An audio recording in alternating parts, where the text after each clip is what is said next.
আর শহীদ রাষ্ট্রপতি জিয়াউর রহমানের সেই গতিশীল নেতৃত্ব, তার 1400 খাল কাটা এবং উন্নয়ন এবং উৎপাদনের এত দ্রুত গতিবেগ তৈরি করলে যে বাংলাদেশ থেকে চাল রপ্তানি করলো বাংলাদেশ, সেই দিকে বাংলাদেশে আর দুর্ভিক্ষ নেই, সেই দিকে বাংলাদেশের মানুষ নিজের পায়ে দাঁড়ানোর চেষ্টা করেছে এবং এই নিজের পায়ে দাঁড়ানোর চেষ্টাই চালিয়ে গেছেন জিয়াউর রহমান। এবং বিশ্বের মধ্যে বাংলাদেশ যে একটা জাতি, এই যে কারো উপর নির্ভর করে না, একে কারো এই দেশের নিরাপত্তার জন্য কারো গ্যারেন্টি দিতে হয় না, তার প্রমাণ জিয়াউর রহমান। তিনি তার দেশের নিরাপত্তা নিশ্চিত করেছে, জনগণের নিরাপত্তা নিশ্চিত করেছে এবং দেশের স্বাধীনতা সার্বভৌমত্বকে সুরক্ষা করেছে। অন্যের চোখ রাজনীতিকে তিনি পাত্তা দেননি। এই কারণেই আজও জিয়াউর রহমান জনপ্রিয়, এই কারণেই আজও এদেশের প্রতিটি মানুষের মনের কোণে জিয়াউর রহমান একটা স্থায়ী আসন লাভ করে আছে। এই জন্য আজকে আমাদের বেশি করে এই লোকটি সম্পর্কে আমাদের জানতে হবে। উনি আর ব্যক্তি নন, উনি একটা প্রতিষ্ঠান।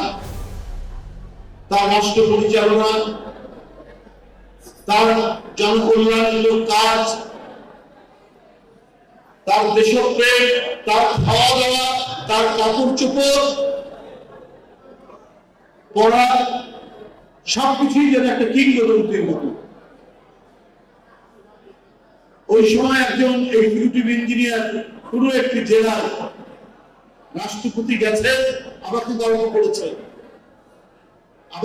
করেছেন সবাইকে যেতে হয় অফিসার যারা থাকে জেলার পর্যায়ে, তো সার্কিট হাউসে গিয়ে দেখে যে ভিতরে বাথরুমের মধ্যে শব্দ, কাপড় কাচার শব্দ,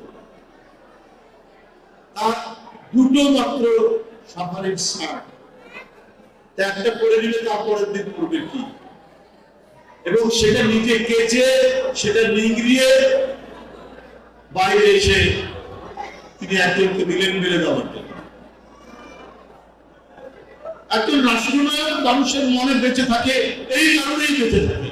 এমন কিছু তিনি অবদান রেখে যান, এমন কিছু দৃষ্টান্ত রেখে যান, যেটি জনগণ অনুসরণ করলে, অনুকরণ করলে আজকের যারা রাজনীতি আমরা করি, এখানে দাঁড়িয়ে আছি, আমরা যদি তার এই বৈশিষ্ট্যগুলো যদি চর্চা করি, তাহলে আমরা একজন সত্যিকারের মানুষ হিসেবে প্রতিষ্ঠিত হতে পারব। বন্ধুরা, আজকে তার 90তম জন্মদিন পালন উপলক্ষে আমরা শরীয়তপুরের এই জাজিরা উপজেলায় এসেছি। অনেক ডাক্তার আজকে স্বেচ্ছায় মানুষের রোগ নির্ণয় করে তাদেরকে চিকিৎসা দেবে। এই অনুপ্রেরণা, এই যে স্বেচ্ছাসেবকের ভিত্তিতে কাজ করার প্রেরণা জিয়াউর রহমান দিয়েছেন। তাই আমরা মনে করি আজকে তো প্রায় 1.5 বছর হয়ে গেল অন্তর্বর্তীকালীন, এখনো কেন আমাদের এখানে খাদ্য সংকট, বিভিন্ন ধরনের সংকট, মানুষের কর্মসংস্থান হচ্ছে না, কলকারখানা বন্ধ হয়ে আছে। আমাদের প্রথম দিকে অন্তর্বর্তীকালীন সরকার অনেক মুদ্রাস্ফীতি কমিয়ে নিয়ে এসেছিলেন, এখন আবার মুদ্রাস্ফীতি বাড়ছে, বৈদেশিক কোনো ইনভেস্টমেন্ট নেই। কেন? কারণ জবাবদিহিমূলক সরকার নেই, জনগণের নির্বাচিত সরকার নেই। জনগণের নির্বাচিত সরকার থাকবে, তার প্রতিটি ব্যর্থতার জন্য জনগণকে জবাব দিতে হতো এবং এই জবাব দেওয়ার কারণে নির্বাচিত সরকার সঠিকভাবে কাজ করতে তাগিদ দিত। আজকে নানাভাবে আমরা সরকারের যে ঢিলে ঢালা ভাব আমরা দেখছি, এটা অত্যন্ত দুঃখজনক। আইন শৃঙ্খলার পরিস্থিতি যে খুব ভালো হয়েছে তা নয়, বরং প্রতিদিনই অবনতিশীল হচ্ছে। এখন আমাদের মূল কাজ, আর 20 দিন পরে আবার সুষ্ঠু নির্বাচন, 20-22 দিন পর, এটা নিশ্চিত করাই সরকারের দায়িত্ব, নির্বাচন কমিশনের দায়িত্ব। নির্বাচন কমিশন এমন ভাবে দায়িত্ব পালন করা উচিত যেখানে তার নিরপেক্ষতা নিয়ে কোনো প্রশ্ন না উঠে। কিন্তু আজকে নানা কারণে, নানা বিষয়ে, নির্বাচন কমিশনের নানা আচরণে কিছু কিছু তো প্রশ্ন উঠছে। মানুষ 16-17 বছর ভোট কেন্দ্রে ভোট দিতে পারেনি, ভোট আগেই দিয়ে দিয়েছে মাফিয়া দলের কেউ কেউ। ভোট কেন্দ্রে মানুষের, ভোটারদের কোনো যাতায়াত ছিল না। এইভাবে এই 16-17 বছর চালানো হয়েছে। এখন মানুষ চায় নির্ভয়ে ভোট কেন্দ্রে গিয়ে তার পছন্দ মতো প্রার্থীকে ভোট দেবে।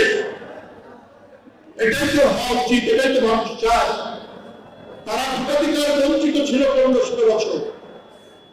তাহলে এই বঞ্চনার অবসান ঘটাতে হবে, এই নিশ্চয়তা এই অন্তর্বর্তীকালীন সরকারকে দিতে হবে, যেন মানুষকে আগে থেকেই প্রস্তুতি নিতে পারে যে আমরা 12 তারিখে ঘুম থেকে উঠে ভোটের প্রস্তুতি নিয়ে আমরা ভোট কেন্দ্রে যাব।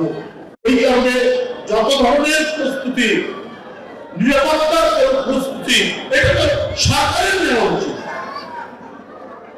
এটা না নিলে পরে একটা বড় ধরনের সংশয় থাকবে এবং এটা আরো প্রধান দায়িত্বে আছে নির্বাচন কমিশন। কিছু নির্বাচন কমিশন সামগ্রিকভাবে সবকিছু সামাল দিতে পারছেন বলে আমার কাছে মনে হচ্ছে না। অত্যন্ত দৃঢ়ভাবে ন্যায়সঙ্গত ভাবে কাজ করতে হবে। নির্বাচন কমিশন যদি কোনো দিকে ফেলে পড়ে, কোনো দিকে ঢলে পড়ে, তাহলে কিন্তু পুরনো যে মানুষের আশঙ্কা, সেই আশঙ্কায় আমার না করতে। এদেশের জনগণ দেখতে চায় একটা অবাধ সুষ্ঠু নির্বাচন। এই জাতি গণতন্ত্রের জন্য রক্ত দিয়েছে, এই জাতি স্বাধীনতার জন্য রক্ত দিয়েছে, এই জাতি ভোটাধিকারের জন্য রক্ত দিয়েছে। কিন্তু বারবার স্বৈর শাসক, বারবার ফ্যাসিবাদ তাদের সেই রক্তের উপর দাঁড়িয়ে তারা জনগণের ভোটাধিকার কেড়ে নিয়েছে, জনগণকে বন্দী করেছে। এই বন্দিত্বের শৃঙ্খল ভেঙে আমার জনগণকে স্বাধীন করতে হবে একটি অবাধ সুষ্ঠু নির্বাচনের মধ্যে